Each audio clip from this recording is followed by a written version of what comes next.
All right, and we welcome into our second episode of Musketeers Made, a 2022 Clark Cup champion, Owen Fowler. Owen, fantastic to have you on the podcast.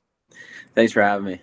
I guess we'll start with this. I've heard a lot of stories about you. Kind of an instigator of sorts. Is a cult hero, if you will, in cult status in like 4 months. Yeah, short time with the team. Let's start off with that. You got traded to the Sioux City Musketeers middle of the season from Omaha. Talk about that whirlwind for you, kind of the behind the scenes, when you got the phone call, and first walking into that locker room, meeting all those guys that you used to rough up a little bit. First, take us to the phone call. Coach come and tell you they're trading you to Sioux City. Yeah, it was definitely shocking.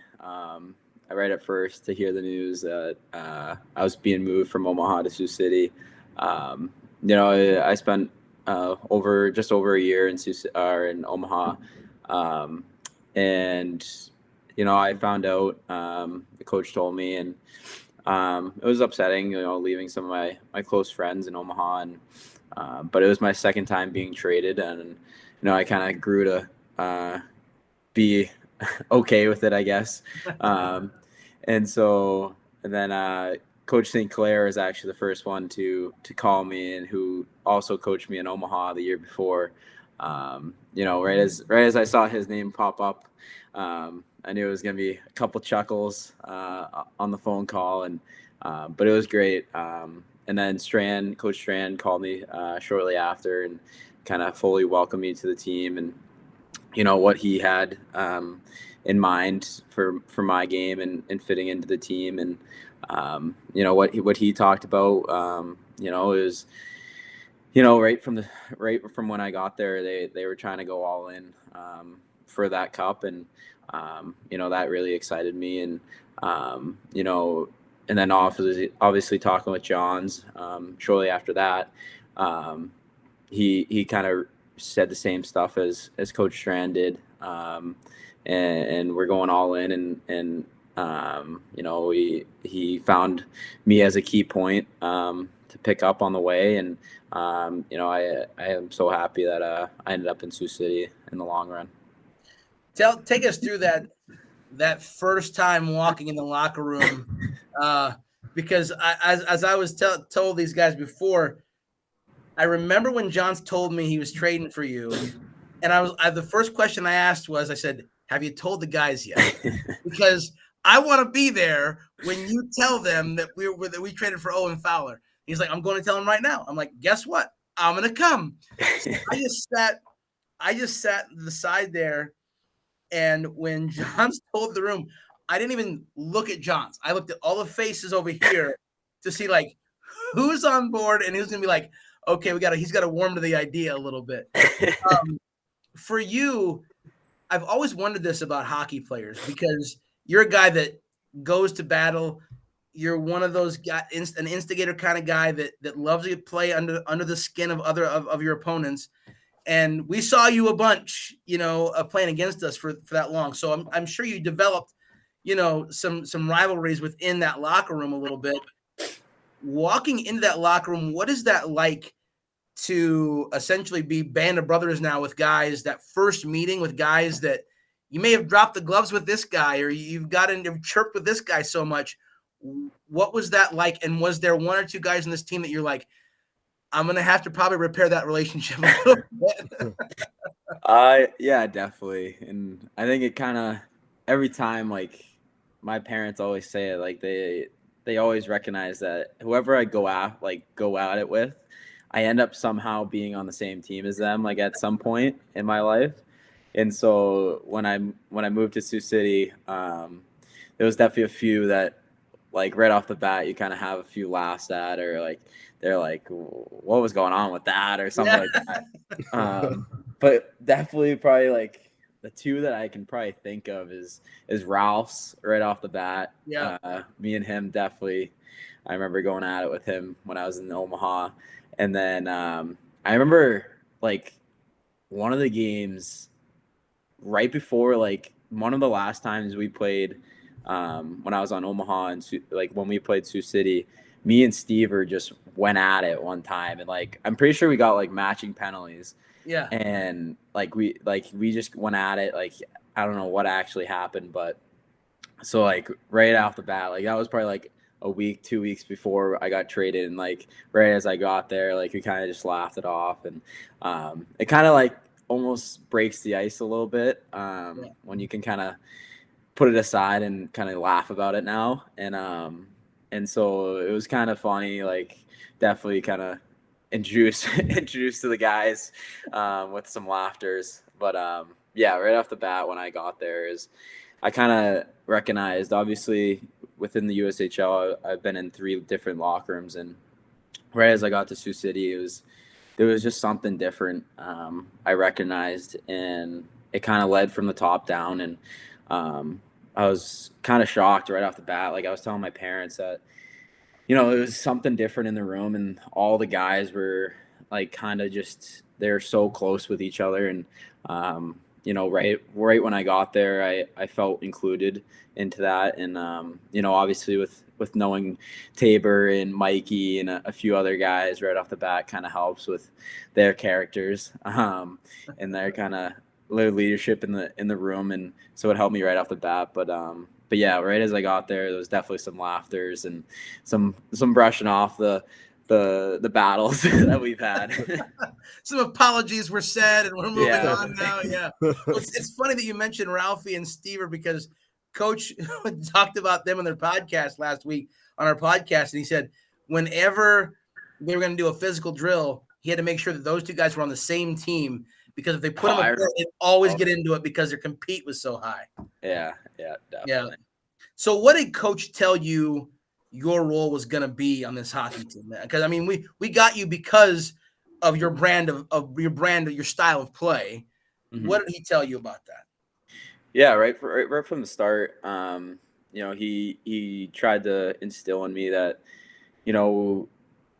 like come over to Sioux City and just not be along for the ride, and kind of be one of those guys that he can rely on, and so obviously, yeah, I do play with quite an edge, and from the start, he obviously, you could look at my penalty minutes, but he definitely tried to like teach me and talk to me through like pick your battles, and don't go looking for kind of anything, let everything come to you, and with people being say so focused on, I guess, trying to come after me, I kind of I'll take it and kind of hope, like, say on that team, it gives, Jamer or Omac a little more space and stuff like that. But he right from the start, he wanted me to be a leader, obviously being a leader in the Omaha group. He knew I had that in me, and trying to be one of the guys that can help this team, and not just be along for the ride, and be a key penalty killer, which I was down the stretch, and that's the type of game that I like to play, and obviously it can get me into some trouble here and there, but Coach Tran was great for me in St. Clair and Finelli, and all of them were great for me, and they really showed my value right as I got there. I think that went to heart, because I'm pretty sure your penalty minutes went down this year at UMass Lowell. So I'm glad you learned from that. But 18, we have in the 18 penalty minutes. Yeah, way down. You had 18 penalty minutes in one game in Tri-City last year. I mean, come on. Yeah, I do. I actually do remember that game. Yeah. We'll get to that in a second. I did find it interesting. You said, you're talking about the trade story. You mentioned one of the first phone calls you got was from Colton St. Clair, and you had worked with him as well when he was in Omaha. So you guys knew each other really well. And knowing Colton and knowing your play of hockey, you two probably fit very well together. What's a good Colton story you can tell us now that is also appropriate for a family-friendly podcast? Or even borderlines inappropriate. Yeah.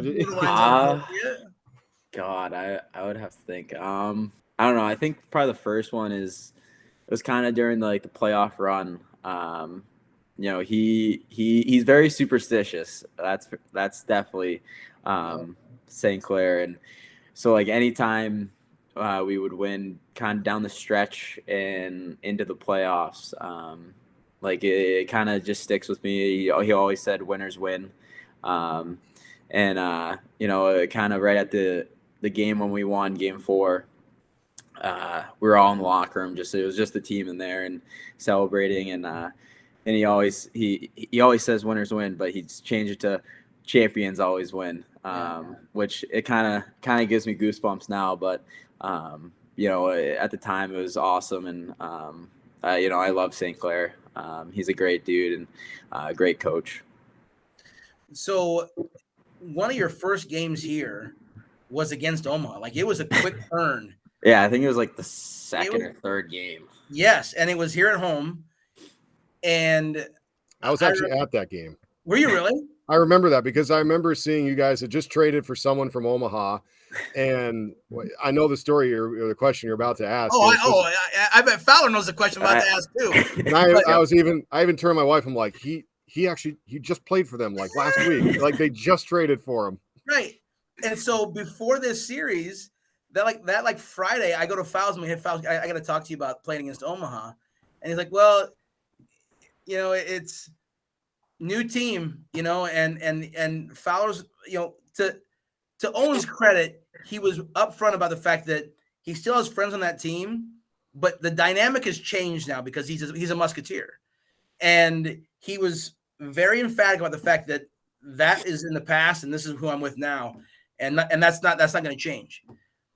And it didn't change, and nothing changed until about, I don't know. I think it was the beginning of the second period, and somebody went high. Somebody leveled Nick with an elbow, and Fouls. That was probably as mad as I've seen you all season long. You were pretty hot. Take us to that situation and how fast that brought you. I mean, you were officially a Musketeer at that moment. Go ahead. Yeah, I definitely do remember that. It was like maybe my second or third game with Sioux City, and it was actually funny. It was like probably the day before, maybe even before the game. It was the game before that. Like, we didn't play our best, and kind of Coach Strand kind of laid into us a little bit, and tried instilling that, like, you got to care about each one of you more than just teammates, and become brothers. And I think everyone kind of took that to heart and was like, all right, like, no one's going to kind of run over us or anything like that. And obviously the hit happened, and I was on the ice, and I kind of caught it out of my corner of my eye, and I just decided, it was that no one's going to do that to us. And obviously, yes, I do have some friends. I had some friends still on Omaha. And the funny thing is, like, the person who I did jump, I actually wasn't teammates with him. Like, he right as I left, he came in. So, like, I didn't know him at all. Like, I was just like, all right, I guess, like, which, like, I don't know if that would change anything, but because it was, like, obviously it was a tough hit, like, up high on Nicky, and from my view, it did not look good. And I felt kind of just to step in, and obviously it happened to be just right in front of our bench, so it did. kind of got the guys going. But that I tried, proving myself, and obviously it's my former team, and I'm not going to take it lightly. And you're on the ice, everyone's free game, and obviously with that happening, I think it showed how much I cared for the team and my new team, and I want to be like a Musketeer and one of them, and I think it definitely kind of helped me right off the bat kind of hop in.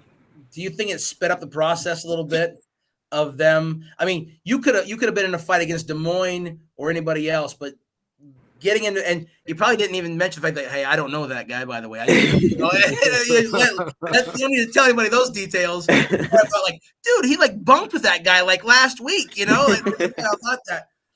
But for you to do that against Omaha that quick, do you think that really sped up the process and really kind of showed these guys like, hey, he's one of us? It really molded you so fast to this team?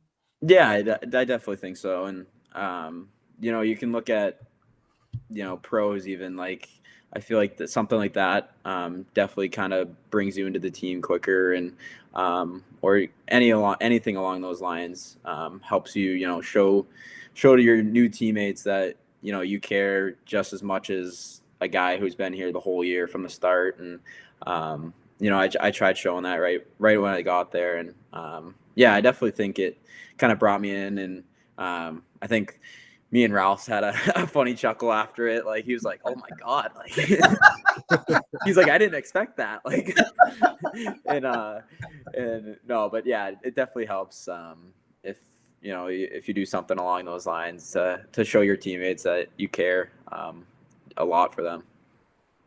How do one of those get started? Just, I mean, you've been in a few of them. What gets said on the ice to start a fight? What's the song and dance that goes into it? Not really much, to be honest. You kind of can just tell if it's gonna happen or not. And for that one, at least, like, I kind of remember clearly, like, it happened in my corner of my eye, and I turned around, like, kind of did a big circle, and the kid was standing, like, right next to Nicky, and I just immediately just shedded my gloves and grabbed him.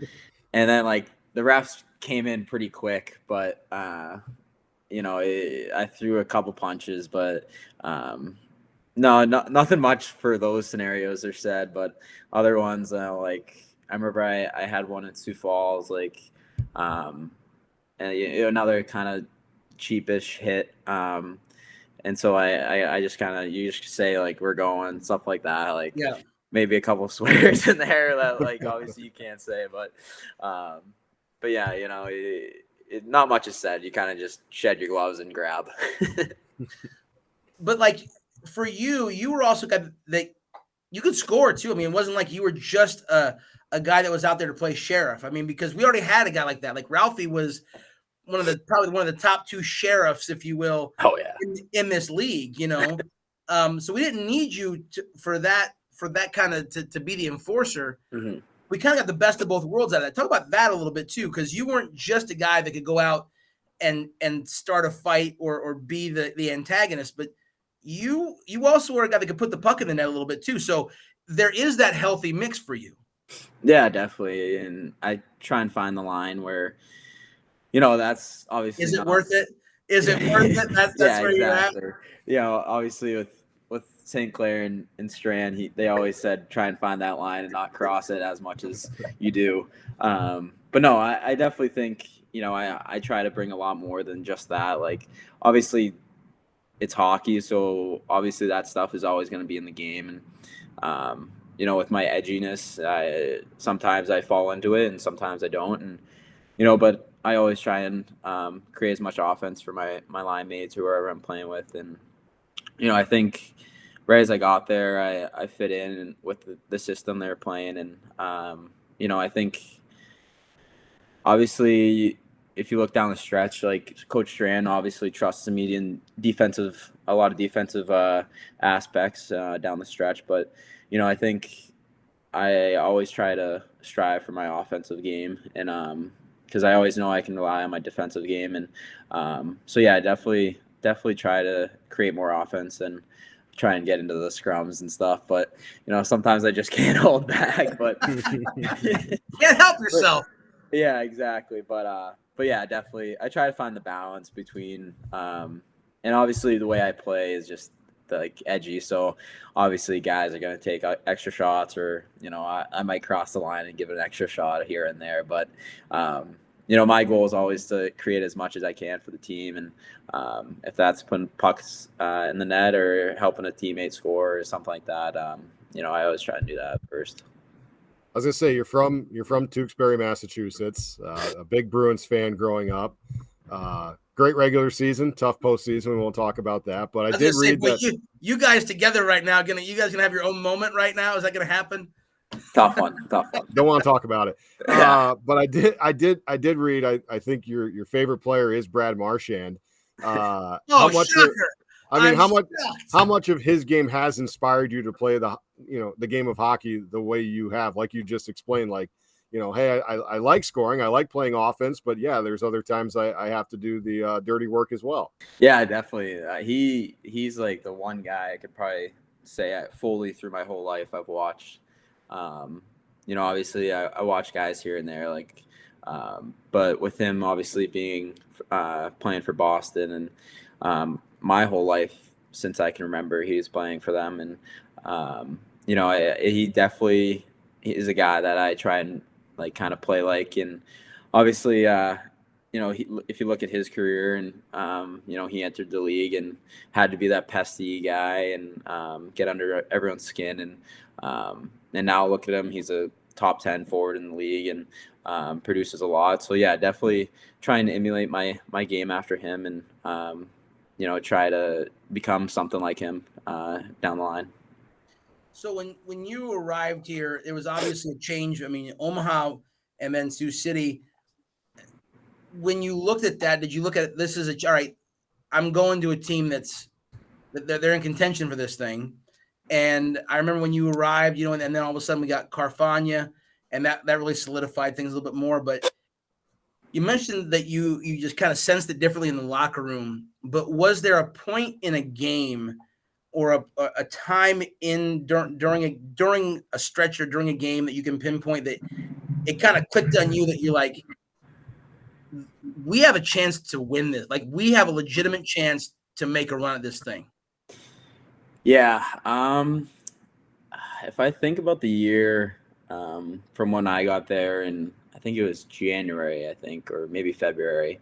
I think it was probably towards right before playoffs, kind of around that area. And I remember I listened to Coach Strand talk about it a little bit yesterday. I listened to the podcast yesterday, and it was that series with Lincoln, and the three. I think it was like a 3-3 or something like that, and where it's. I think it was the second to last weekend of the season, and we might have been even clinched already. But Coach Strand, he really took that 3-3 and was like, hey guys, like, this is most likely going to be a playoff series right here. Like, the possibilities of that happening in the playoffs is high, and we have to treat it as a playoff series. And, obviously I don't even know how we turned out that weekend if I had to look back at it. Well, it was Tri-City, right? It wasn't Lincoln. It was Tri-City. Was it? Oh, okay. Yes. You played 3-3 in Tri-City. Yes, Tri-City. Yes. And you probably don't remember it because you were in the box like 90% of the time of those games. So No, yeah. Oh, yeah. It was Tri-City. We won in a shootout in game one. Mm-hmm. We lost by a goal the next night, and then the third afternoon, it was like a bloodbath. It was a bloodbath, and they were up like by 6 goals, and we came all the way back and cut it to 6-5. Exactly. Yeah, that's the weekend I was definitely thinking about. And things got ugly, and that third game, things really shifted, and that's when I mentioned, like, when I thought we had the team was during that game when we cut it to 6-5. They scored a shorthanded goal to kind of put it out of reach, and then they went after Stever, and Stu got in that fight, and then you got into a fight about 3 minutes later after that, and it turned really ugly. But that series, I think, like you mentioned, that had something to it for you, though. You could kind of see it during that series. Yeah, definitely that. Now that you refresh my brain, that is definitely Tri, obviously, and that I remember that weekend was because I was suspended Friday's game, so I watched Friday's game, and obviously that's the one we won in the shootout. And then I came back for the next two, and our battles with Tri all year were brutal and a bloodbath every time. And the second game was hard hitting, obviously, and it's a 3-3. So you go into Sunday, everyone's hurting, everyone's kind of dead. But that was probably like the turning point, I'd say. Obviously, it didn't work out in our favor, getting the win, but you just saw like the guys cared so much about each other, and obviously, Slew got in that fight where he just didn't even think, he just went after him, and obviously with me and me getting in a fight because of cars getting a hit up high, which he got hurt off of. And I think you could just see the guys cared so much, and Stever at the end of the game where he wasn't going to take any of the crap that they were giving. And obviously you can go down the whole lineup where there were scenarios where guys were just doing anything for their teammate, and they didn't really care what the repercussions were or anything like that. They just cared about their teammates and making sure they're okay, and kind of showing teams that we're gonna see in the playoffs, hey, like, we're not just gonna get run over. Like, you're gonna have, you might run over one guy, but you're gonna have a second guy come after you, like something like that. And but yeah, that was definitely a cool weekend to see, where we were gonna see them in, what was it, 2 weeks later or something? Yeah, like something like that. And I think we overall lost that series, but we knew it wasn't going to happen again, and we took it to heart. You also introduced yourself to the fan base in Tri-City. Very good that weekend. I mean, that was gonna be my question. I can't remember the last time that I've seen a player become such the focus of an entire fan base of pure hatred. Like, they hate. I've told Connor this like 100 times, and when people ask me about you, they're like, "What was Fowler like?" I'm like, "He was a great kid. Like he's a super great kid." Kearney, Nebraska hates him though. Public enemy number one. I go, but I swear to God, I thought we were gonna have to get a police escort out of town for Owen Fowler that weekend, because they were on you like white on rice that weekend. They had signs made. They had signs for your penalty box. I mean, what was that like? I mean, they hated you. It was crazy, like, to see like as you play in the USHL, like, obviously there's great fans in the USHL, and like you're kind of like damn, like, these are real fans, like they live for this, like, and to see like not like one or two, but like a handful, like, or two, like of fans like making signs about you or anything like that. You're like what? Like, I'm just playing hockey, like like I'm just playing, like, just like doing my thing. But yeah, it was definitely funny. And like that weekend, and then when we went back for the playoffs, and there was more signs. And there was whiteboards. They were waiting for you. Playoffs, they were waiting for you. Yeah, they were ready for you. And it was hilarious though. Like, after the first series and the playoff series at Kearney, like, I would come out of the game, like, get undressed, like, go on my phone, and like my parents and like my whole family's group chat would like be blowing up, because like on hockey TV there'd be pictures of the signs about me, and like they'd all take pictures of it and like send it to me, and I'm like what the heck is happening? Like why is like people making signs about me where I'm just playing hockey here? Like, I don't know, like, but I definitely got a laugh out of most of them. So one of my favorite Owen Fowler moments in the playoff series was there was three big men, and by big I mean they've hit the buffet a while, and they had the beer pyramid going on right behind the glass, and they're about 4 panes down from our bench, and you sold the penalty. Like, it was not a trip, but you sold it and acted like you were hurt. They called it, and it was right in front of them. And as they're skating the guy off to the box, you get up gingerly like you've been hurt, and it's clear they're going to call that. They called the penalty, and as they're calling the penalty and announcing it, I remember watching you, and you looked right at those three guys, and you see one of these go, and they went nuts.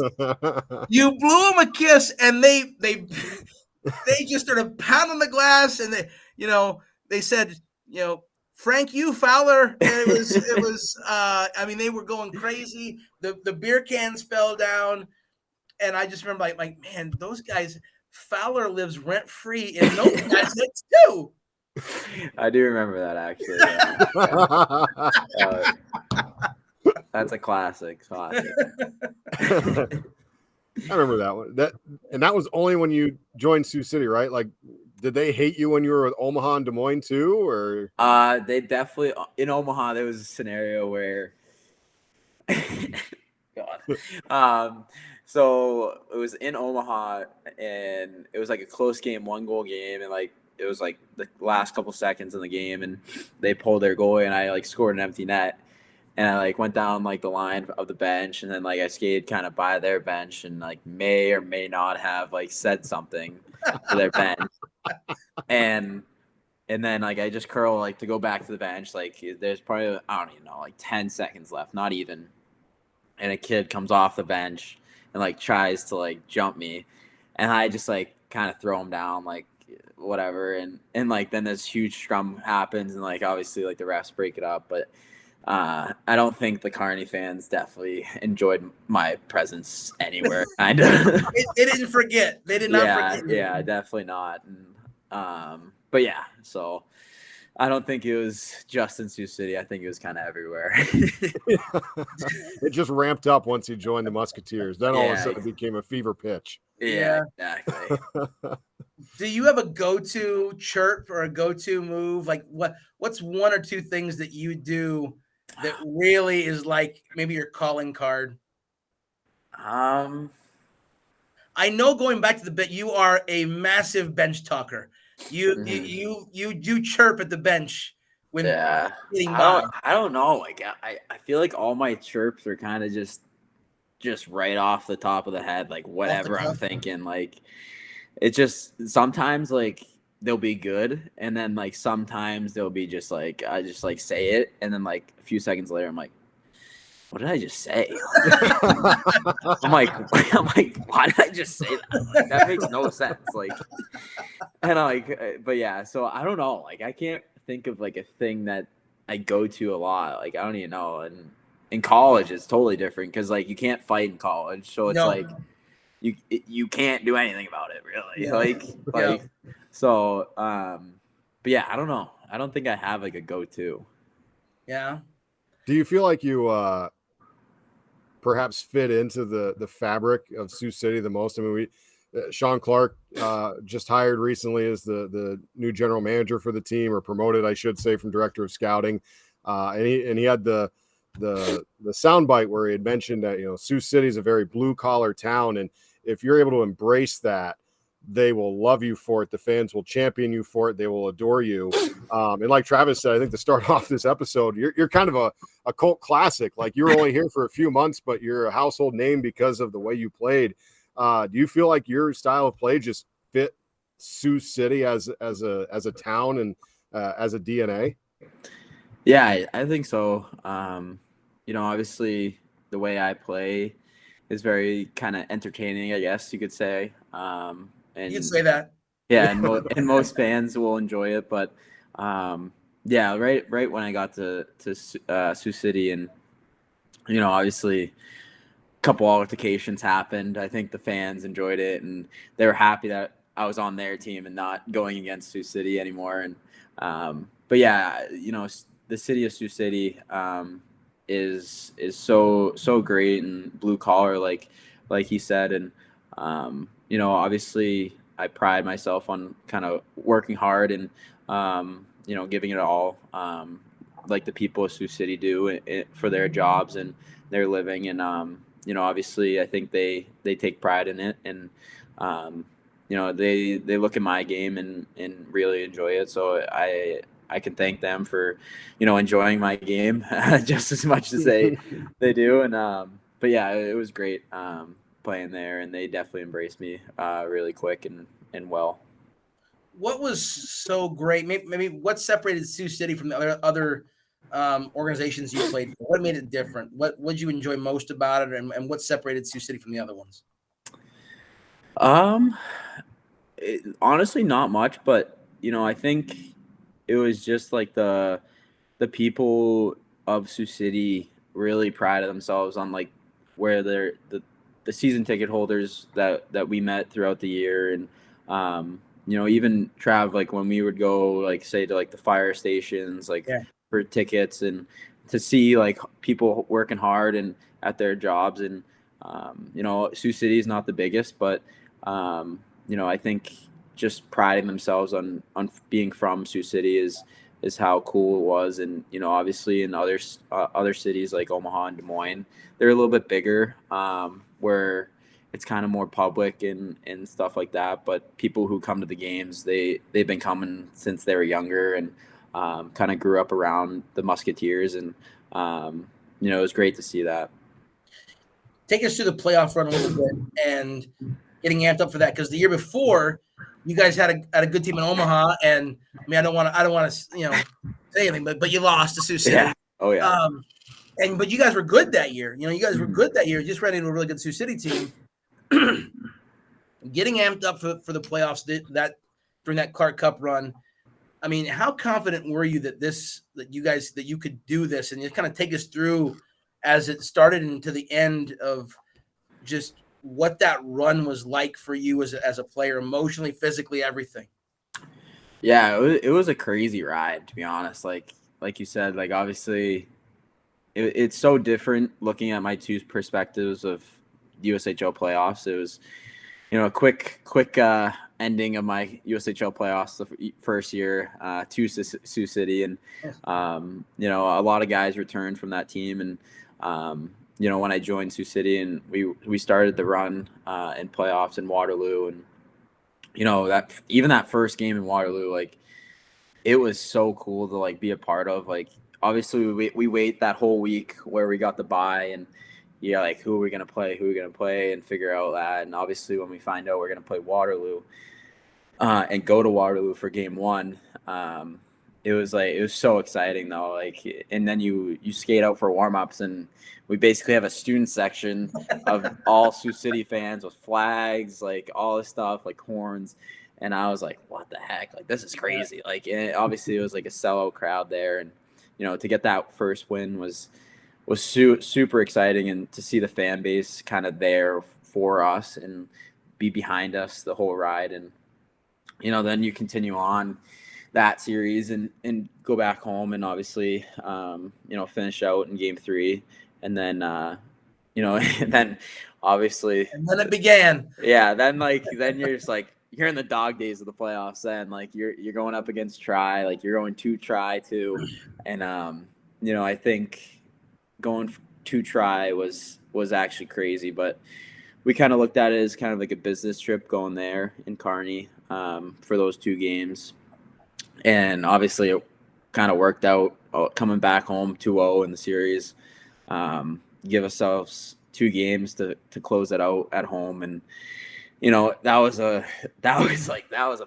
That was a crazy series. That was the sorest I've ever been, like after a string of games. And it was crazy. Like just like Trav, like Louise said, like the fans in Kearney like were crazy. The whole place was just buzzing. But to come back home and in game 3, that was that was a really cool moment, like where our rink was packed to the brim. There was people outside waiting. There was a ton of fans, and we were excited for that game, and we knew like we got to close it out here, like for our fans. Like even though we had game 4 to close it all, also we're like, we got to do it now. Like we got to try and get as much rest as we can for the final, but also like it's like a sellout right now. Like we got to do it, like for the fans, all that. And because right in the Tri series, I remember game 1 and 2, there was like a stomach bug going through the team. Yes. It started in Kearney. I think it started with like Slew and I think like one other, maybe Stever or something like that, or Benny Durant. I think it was Benny. I think Stever had it too, though. I think Stever was because So like they were question marks if they were gonna play like those 2 games, and then they obviously ended up playing. And then we came home. I think we had like 1 or 2 days in between, and so we closed it out for game 3, and I started to get sick right then in between game 2 and 3, and like I was just feeling like crap, and like there was no way I was not playing game 3. And so I remember I went out for warm-ups, and like my throat was the sorest it's ever been. Like I was like mid warm-ups going up to Jackie. I'm like, Jackie, I need like cough drops or something. Like, and like she just like hooked me up with like a bunch of crap, like during the game, in between periods, like on the bench, like all this stuff. I had like an inhaler.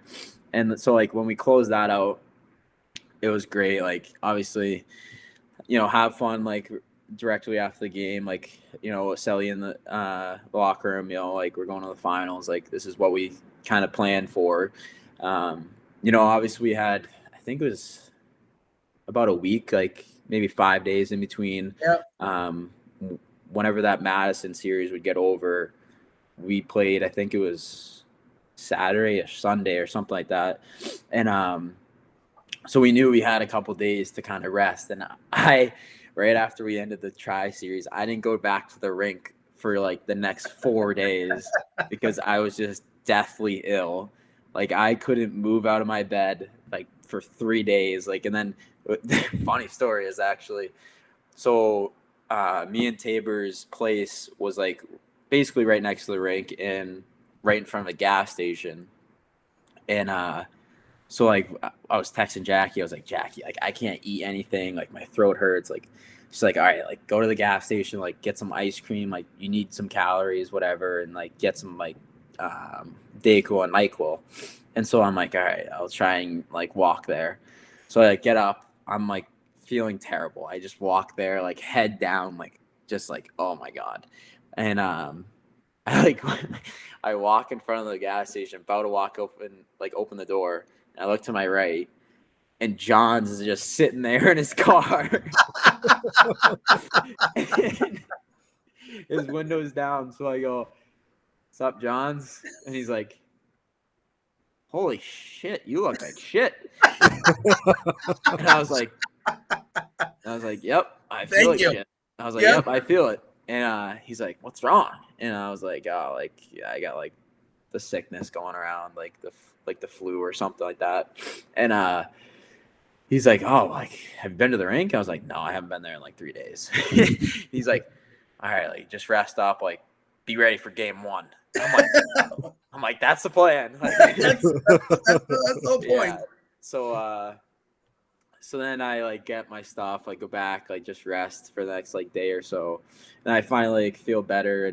And the start of game 1 for the Madison series is kind of right where I was like getting over it, which was like kind of perfect timing. And then obviously going into the final against Madison, like I didn't know what to expect because we didn't play the East at all. No. And so like we didn't play one game. We didn't have one game against any Eastern Conference team. Yeah. So and like all you hear about the East is like, oh, it's so super fast, super skilled, like all this stuff. Yep. And you look at the West and it's all defense, hard hitting, physical, like stuff like that. And so you don't know what to expect, like if you didn't play an Eastern team like all year. And pre-scouting Madison was all they do is just run and gun and just go. Yep. Like all they do is just go. Yeah. Yep. Like, so you're like, oh, like I wonder what it's like. So then like you play game 1, and I'm trying to get my lungs back too during game 1. And so like I'm first period, I'm gassed. I'm like, oh my God, like I can't breathe out there. And so, but obviously we end up losing game 1, which obviously we didn't like. And this was a cool moment actually during the run. After game 1, we obviously lose.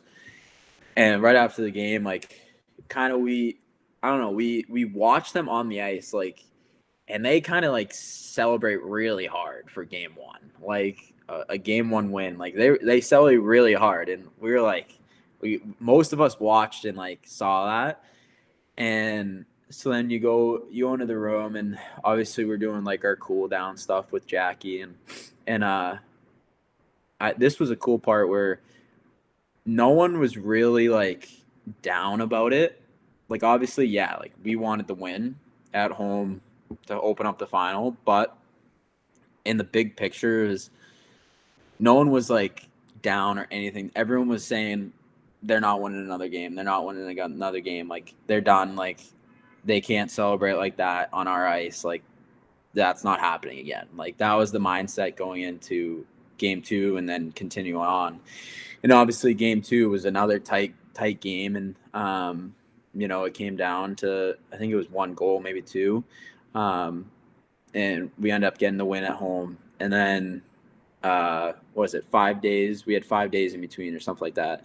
Yep. We didn't play till next Friday. So obviously we like have to bus there and all that. And, obviously we're thinking they have to go home with a loss now, 6 hours and deal with that. And so we felt pretty good going to Madison, and, we went there a couple days early and, just got the lay of the land. And, it was kind of a cool trip. Like obviously Coach Strand is from Wisconsin. So he talked about Wisconsin a little bit. And so he brought us, what's funny actually is, I don't know if it was the night before the game or game 3. Maybe, I think it was, yeah. Like for our dinner that night, he brought us to this like nice little, like, I don't know if you call it pub. Like it was like a mom and pop like restaurant kind of. Yeah. And it was right on a lake. It was super cool. Like it was a super cool moment. We ate there too, like the next day. Like, yeah, really? Like a fish fry place kind of. Yeah, like it was like almost like a shack kind of, but like 100%. Yeah. 100% shack. It was a shack. It was super cool though, that was my first time in Wisconsin, like most of us first time in Wisconsin. And to see Stram, like he knew the people like around and talk to the owners and all that, and to see like kind of like, oh wow, like this is actually a pretty cool place. We had like a few moments like out on the lake, and Coach Strand talked to us, and he kind of just put it into our heads that obviously these next 2 days are going to be grinds, but it could change your life forever. And just take a moment and like kind of realize that. And obviously game 3 was a great game, and obviously we kind of put ourselves in a great spot getting that win. And going into game 4, there was not like much nerves, but it was just like we have to get it done. Like you're not letting this go back to a game 5. Like even though it'd be so cool to win at home, game 5, like anything can kind of happen. I remember. Don't mean to interrupt you, but I remember going into game 5 and going into the morning skate, and just looking around and seeing how relaxed everybody was, and just how there was no nerves, nothing.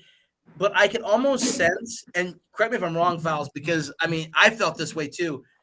There was a moment during that morning skate that I was making sure that I was drinking it in, because I was pretty sure that this is going to be the last time we're all going to be together before a game, because I was pretty sure we're going to win that night. I had a pretty good idea. I mean, and I remember thinking this is kind of it's bittersweet right now, because I'm looking around going, this could be the day time we're together as a team before a game, because this could be our last day together. Yeah, definitely that morning of game 4 when we go to the rink and do some stuff, some rehab, and try and get ready for the game that night. It was definitely, I feel like a lot of us were comfortable. Like it wasn't like we were all like tense or anything like that. Like we have to win. Like, everyone who played the night before at game 3, none of us really skated, not many of us at least. And, the guys who skated went through their routine, but, the people who didn't skate, we were just, like kind of doing like a regular season game, like playing some sewer, just hanging out before obviously Jackie ran us through some stuff and some video too with the coaches. But yeah, like everyone was kind of just relaxed all day, like kind of just another kind of game. And it almost like kind of felt like just another regular season game to us, and which I think that is like a key point to the coaching staff, where they set us up for great success with kind of just doing your thing, going through your routine, and kind of setting us up for some great success. And obviously you go through game 4, it was super tense all the whole time. Like obviously in game, like you're dialed the whole time. Like everyone's pretty focused, and it was just, which actually go back a little bit, but like I remember leaving the hotel and like everyone, like not many words were said, just like head down, focused. Like obviously there was some fans at the hotel, so you say hi to them, but you know, it was super cool seeing the fans there too. And you come out for game 3 and 4 at Madison, and you see the fan section right across our bench. Yeah. Like Coach Strands talked about, it was super cool, like to see that. Like it was obviously, yeah, we knew there was going to be a ton of Madison fans there, and we knew it was a small rink, so it was going to get loud. Like, and so to see our fans kind of almost overpower the home team fans, True, on like how loud it was super cool to see that. And going back into game 4, you come out for warm-ups and the same thing as game 3, you know, the fans are going crazy, stuff like that. And I think game 4, I think they scored first, didn't they? we scored first. Did they? We scored first. It was like 0-0, and then we scored first with like 8 minutes to go or something, and then they scored right after that. Yeah, that's what I remember. Yeah, because I remember we scored. We were like, oh my god, like let's go. Like only like it was under 10 minutes. I know it was under 10 minutes to go. Yep. Yeah, and so then I think it was like the next shift they come down and score. We're like right away. Yeah, we're like, oh crap, like what the heck, like. But then, you know, we just kind of washed it and kind of just got back to our game. And obviously when it ended and went to OT, I was like, oh my god. And you know, the crazy story with Strand in between periods, with the Wi-Fi password. That Beaver thought. You know, it was a super cool moment. And actually I just like grabbed my ring to look at it, which is actually crazy. But you know, it was funny when Coach Strand walked in. Like everyone knows like the time he's coming in, so you know, he does his thing, comes in the same time every time. And so you like, you sit there, and then like, he doesn't say one word, just comes in, writes it on the board. And you're like, I was like right next to the whiteboard. I'm like, look at this thing. I'm like, what does this mean? Like I'm not gonna lie, I'm like right there with Steve. I'm like, what the heck does this mean? Like I didn't think to myself it was a Wi-Fi password, but I was I was like, what? And then he was like, anyone know what that means? And then obviously Steve was like, Wi-Fi password, which like it was kind of nice, like kind of broke like the tension in our room. Like we were like kind of like gave a little quick chuckle, and then he read it out, together forever never to part, which like at the moment it was like, damn, that was super cool. Like that was so cool. Like to have him like think of that, or I don't know when he thought of that. Like he probably had that in his pocket for years. Yeah, like years been waiting for that. Don't know where he created that, found it. I don't know, but I was sitting there. I was like, wow, that was really cool. Yeah. And then like he might have said a couple more things, and then like we get ready to go back out, and like guys are just looking around, like talking, like we got this, like we're doing this like right now. And obviously I think I got like 2 shifts in overtime, and I remember I started OT and I was like lining up. I was like, oh my god, like this is crazy. Like 1 goal and like we're champs. Like and then like it starts, and then you're just kind of taking care of your shifts. Like so I had 2 shifts, maybe 3 or something like that. And you know, I'm on the bench, and like I think I just came off, and like Nicky's line and Kirky went out, and I was like trying to catch my breath a little bit, and like I'm like watching, and then like all of a sudden the goal happens, and I'm like, holy crap. Like so I just like jump over the boards like as quick as I can, like throw my stuff everywhere. Like there's actually a cool picture. in like the photos we had, someone took that like everyone's going crazy, and I have my like hands up like huge, like right in the middle of the crowd. But yeah, like I kind of just blacked out from that moment on. Like I was like, holy crap, like we did it. Like everyone was like we did it, like all this stuff. And the celebration was super fun, and especially on the ice. Obviously some fans came out. It was funny, like I saw Strand shortly after, like kind of everything settled down a little bit on the ice, and I gave him a big hug, and I just kind of said thank you. Like he's the one, like he got me here.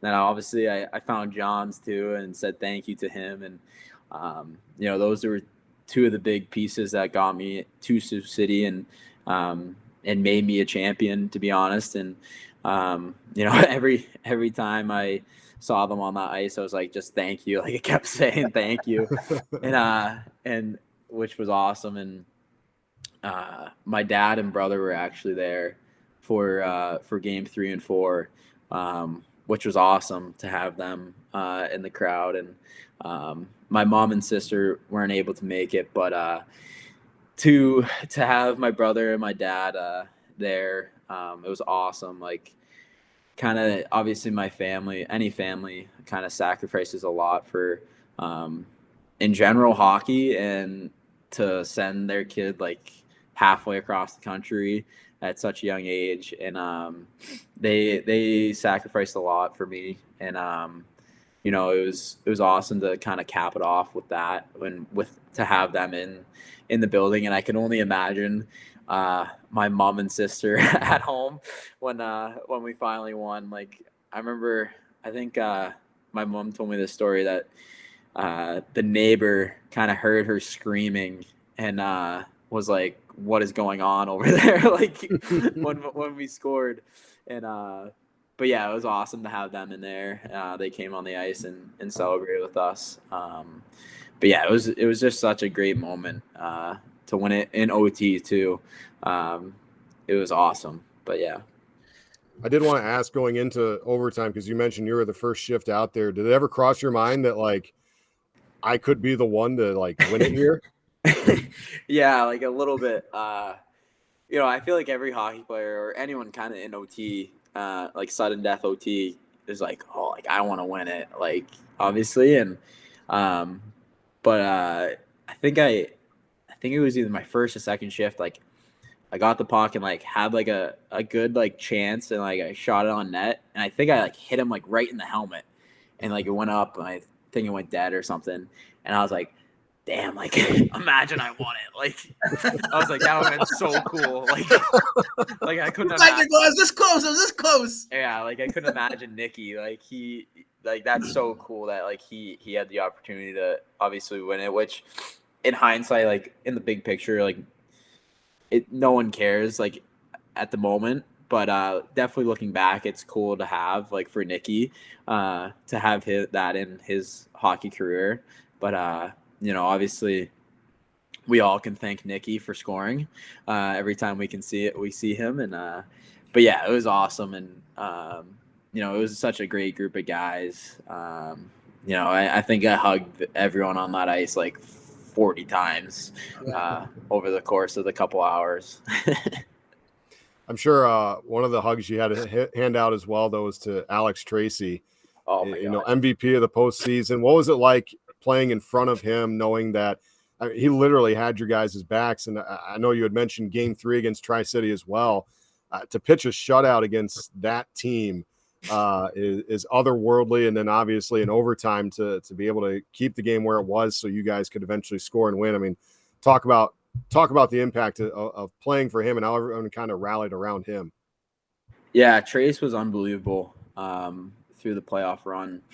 There was times where, we would do something stupid and cause a turnover, and it would come back on Trace, and he'd be lights out every time pretty much. And, there was, I don't know, it was definitely in game 4, I remember, but I can't remember if it was in the third period or the overtime. and there was like a scenario where they had like a couple shots right in a row. He was like sprawled out all over the place, but he kept like saving it. And then finally like, he got the cover. And I was like, I think I might have been on the ice, which is not the best showing. Not good. That's not good. Yeah, but I remember like anytime that would happen, like I'd be like, thank you. Like just thanking him. But no, like he was lights out in the playoffs. Like all three series, you know, he was the calmest like I've ever seen him throughout the whole year. And, you know, obviously goalies are crazy. I'll say it, but they are, yeah. Yeah. But you know, I think that like really calmed our team a lot when you look at the guy that it comes down to him almost.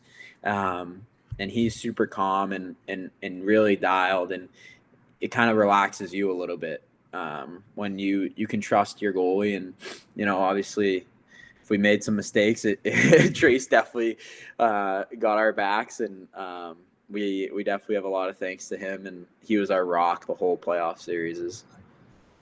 Do you remember much of the celebration? I mean, the fire trucks, I mean, said it was all kind of a blackout situation after that, but I mean, the fire truck celebration was a good time, and just the celebration that ensued. It was kind of 48 hours of just really us embracing our fans and them embracing, you know, you guys and everything like that. Just talk about when there he is, Colton. Talk about what that was like, just to once you won that thing and just knowing that you had about 48 hours essentially with these guys. And Luke would kind of tell me this, you know, after it was over. He's like, hey, look, we only got 48 hours of this, and then the odds of us ever being together ever again are very minimal. So yeah, let them enjoy it. Yeah. No, yeah, it was definitely a crazy couple days. You know, right from when it started in Madison all the way back to Sioux City, it was the bus ride, the 6-hour bus ride we had to do home. You know, did you sleep? Did you sleep on the bus ride? Oh God, no. No. I remember it was 6 hours probably. Me and Damian Carfagna sat in the back of the bus with the cup for probably 4 of the hours. Me and him sat right next to each other with the cup across our legs pretty much the whole trip. And then like right at the beginning, it kind of got passed around, and then it found its way back to the back and just sat on our laps for like 4 hours. And then kind of probably the last hour, Strand was like, all right, send it up here. He was yelling at us to give it up back to him. He wanted a few moments with it. But yeah, and then we get back to Sioux City, and, you know, obviously we go to the baseball game. We do a ton of stuff in the community because, you know, obviously the fans give so much to us. You know, we wanted them to feel it, what we got to feel. And definitely with the fire trucks and on stage was definitely a fun time. It was definitely awesome. It was super cool to go on the fire trucks, come in, and I didn't expect that many people to be there, to be honest. Like I was one of the ones in like the first truck, like in the front, and I like turned the corner and I like was like, holy crap. Like, and I turned back to the boys. I was like, boys, there's a lot of people here. Like, and I was like, dude, I didn't expect this many people. Like, it was probably like 300, 400 people, maybe 5. Oh, like, I think there was more than that. Was there there? was, yeah. We were pushing we were over 1,000 people here at that point. Really? Oh yeah. Great math guy. Yeah. That takes But no, that was super cool. It was super fun to, you know, hang out with the fans after and sign some autographs. And, you know, they ask questions like, oh my God, what's it like? All this stuff. But it's super cool for them to see us kind of enjoy it. And obviously to see them like get the smile out of it. Just a 2-minute picture or something like that, a minute picture with the cup and some of the players, to see them so happy and was awesome to see. And obviously it kind of brought a lot of joy to Sioux City, and it was great to see that. And but yeah, it was definitely kind of sad at the end, like when it was probably like 48 hours to like 3 days where we kind of were all together, and then guys start talking about going home, like, because it's obviously such a long year, and majority of us are going into college, and we have to go to summer school like right around July. And so like we're like, oh, we're gonna get home and have like a month of summer basically. But yeah, it was super sad kind of saying bye to the boys, like seeing them pack up and saying bye to everyone, which it's crazy that like you said, like might be the last time fully, completely all together. Like obviously we'll have like reunions and all that, like the guys that came in this year. But you can see that like it wasn't the full team. Like people have lives and stuff like that. But it was super cool those 3 days, and definitely a lot of pictures and memories that I can look back on, and definitely get a lot of laughter. And now podcasts. Yeah, now exactly. Podcasts talking about it. Yeah. So, I mean, I wasn't there, but just listening to the stories, it kind of feels like I was there. And certainly good times had. We've taken up a lot of your time, Owen, and this has been absolutely fantastic. A home run here in episode number 2. I'm glad to hear that he also already listened to the Luke Strand episodes. So Travis, we already have a loyal listener. I mean, Fowles, he's a big fan. He's a big fan. How can I say? Had to make sure there was nothing bad talked about me, you know. That's all anyone's ever going to tune in for, is to hear like, what did they say bad about me? How do I retaliate when my turn is up? That's right. That's right. Yeah, long time listener, first time caller. Right. So, Owen, really appreciate the time here today. Really appreciate the stories, and great catching up. Thanks for having me. It was definitely a lot of fun, and definitely a lot of fun kind of rethinking all the memories that I had last year. And, it was definitely a great group to do it with. And that kind of expands out of just the players, the coaches, the staff, Trav, you, Jackie, Damien, everybody in the whole Sioux City fan base, everybody. What a great group to do it with. Yeah, he wasn't a Musketeer long, but I guarantee you he'll be a Musketeer forever.